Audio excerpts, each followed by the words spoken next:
नमस्कार दोस्तों, इसमें आपको इस वीडियो में बताएंगे इस्तीफे के 1.5 साल बाद नेता से आईएएस कहलाएंगे शाह फैजल। उनके बारे में बताएंगे शाह फैजल के शुरू से लेकर अब तक की कहानी। वो नेता बने, पहले आईएएस बने, फिर नेता बने, फिर से आईएएस बनने जा रहे हैं या बन गए हैं, उसके बारे में पूरी कहानी बताने जा रहे हैं। तो चलिए आपको बताते हैं पूरे नियम और सारी जानकारियाँ।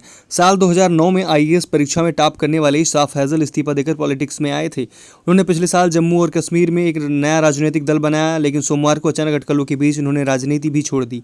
अब कहा जा रहा है कि वो फिर से सरकारी सेवा में लौट सकते हैं। सवाल ये है कि क्या कोई आईएएस अफसर एक बार इस्तीफा देकर फिर से 1.5 साल बाद वापस सरकारी सेवा में जा सकता है? जाने क्या कहते हैं एक्सपर्ट के से बात होने पर क्या बताया उन्होंने। बता दें कि 37 साल के शाह फैजल ने 2019 में भारतीय प्रशासनिक सेवा आईएएस से अपना इस्तीफा दे दिया था। इसके बाद उन्होंने एक क्षेत्रीय party Jammu and Kashmir people's movement JKPM का गठन किया। वो इस पार्टी के पहले प्रेसिडेंट बने। वो राज्य से पहले उम्मीदवार थे जिन्होंने सिविल सेवा परीक्षा में टॉप किया था। बता दें कि 2010 बैच के अधिकारी फैजल ने पिछले साल 5 अगस्त को संविधान अनुच्छेद 370 के उन्मूलन की कड़ी आलोचना की थी। इसके बाद उन्हें तुर्की हवाई अड्डे के लिए उड़ान भरने से कुछ दिन पहले दिल्ली हवाई अड्डे से गिरफ्तार किया गया था। बाद में उन्हें प्रिवेंटिव डिटेंशन में ले लिया गया, फिर पब्लिक सेफ्टी एक्ट के तहत बुक किया गया, जहां से उन्हें जून में रिहा कर दिया गया। डॉक्टर से ब्यूरोक्रेट और फिर राजनीति में आए शाह फैजल ने जब कल इस्तीफा दे दिया राजनीति से, एक बार फिर से उन्हें आईएएस पद पर जाने की अटकलें तेज हो गई। बता दें उन्होंने 1.5 साल पहले इस्तीफा दिया था, लेकिन वो इस्तीफा स्वीकृत नहीं हुआ था। इसलिए कहा जा रहा है कि वो शायद वापस सरकारी सेवाओं में वापसी कर सकते हैं। पूर्व आईएएस अधिकारी अनिल स्वरूप कहते हैं कि आईएएस पद से इस्तीफा देने के बाद अगर किसी अफसर का इस्तीफा स्वीकृत नहीं होता है तो बाहर नहीं माना जाता, वो वापसी कर सकता है। लेकिन अगर एक बार इस्तीफा स्वीकृत हो जाए तो किसी हाल में वापसी नहीं हो सकती है। अनिल स्वरूप ने कहा कि ऐसे हालात में वापसी के बाद ऐसे अफसर पर अनुपस्थिति रहने या अन्य कार्रवाई की जा सकती है, लेकिन उसे प्रशासनिक सेवा से बाहर नहीं किया जा सकता।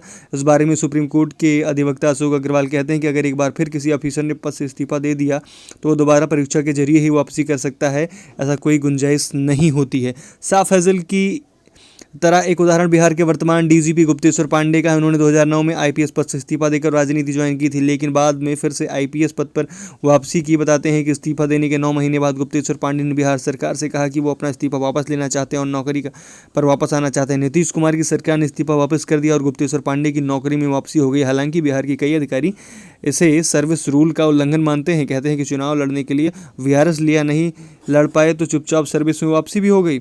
शाह फैजल ने इंडिया टुडे से बातचीत में कहा कि कश्मीर में एक न्यू रियलिटी थी और लोगों को इसके साथ आना होगा। आईएएस के सदस्य के रूप में मैं इस राष्ट्र के भविष्य में एक हितधारक रहा हूं। मैं सोच भी नहीं सकता कि कुछ लोग भारत विरोधी क्यों होंगे। मुझे एक ऐसे राष्ट्र के गद्दार के रूप में नहीं देखा जा सकता जिसने मुझे जीवन में सब कुछ दिया है। अब मैं आगे बढ़ना चाहता हूं और सब नए सिरे से शुरू करना चाहता हूं, ऐसा शाह फैजल ने कहा है।